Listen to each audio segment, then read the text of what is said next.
एक बार की बात है, एक छोटे से गांव में एक दयालु और बुद्धिमान व्यक्ति रहता था जिसका नाम था काफका। वह एक लेखक था जो अपनी कहानियों से लोगों के दिल को छू लेता था।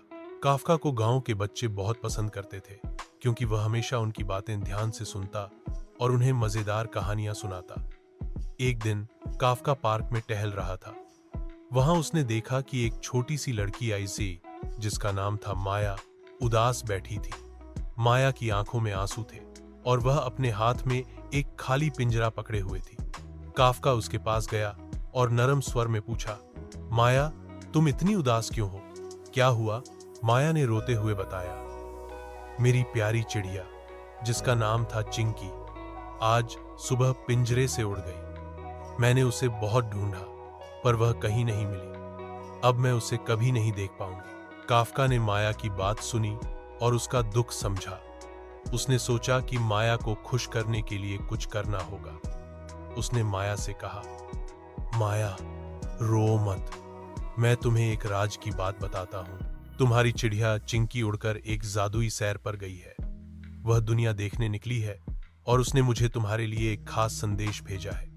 माया ने आश्चर्य से काफका की ओर देखा और पूछा, सचमुच? चिंकी ने क्या कहा? काफका ने मुस्कुराते हुए कहा, चिंकी ने मुझसे कहा कि वह बहुत खुश है क्योंकि अब वह आसमान में आजादी से उड़ सकती है, लेकिन वह तुम्हें बहुत प्यार करती है और चाहती है कि तुम भी खुश रहो। माया की आंखें चमक उठी। उसने कहा, तो क्या चिंकी मेरे पास आएगी? काफका ने प्यार से माया का सिर सहलाया और बोला, हाँ माया, हर बार जब तुम सुबह आसमान में चिड़ियों को गाते सुनोगी तो समझना कि चिंकी तुम्हारे लिए गा रही है। वह तुम्हारे दिल में हमेशा रहेगी। माया को काफका की बातों से बहुत सुकून मिला। उसने अपने आंसू पोंछे और मुस्कुराकर कहा, धन्यवाद काफका अंकल, अब मैं उदास नहीं हूं। मैं चिंकी को आसमान में देखूंगी और उसका गाना सुनूंगी। काफका ने माया को एक छोटी सी डायरी दी और कहा, इसमें तुम चिंकी के लिए अपनी बातें लिख सकती हो। जब भी तुम्हें उसकी याद आए तुम इस डायरी में अपने दिल की बातें लिखना।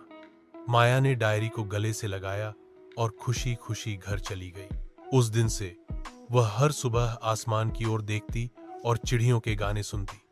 उसे लगता कि चिंकी वाकई उसके लिए गा रही है। काफका की बातों ने माया के दिल में एक नई उम्मीद जगा दी थी और इस तरह काफका ने अपनी समझदारी और दयालुता से एक छोटी लड़की के चेहरे पर मुस्कान ला दी। गांव के बच्चे आज भी काफका की कहानियों को याद करते हैं।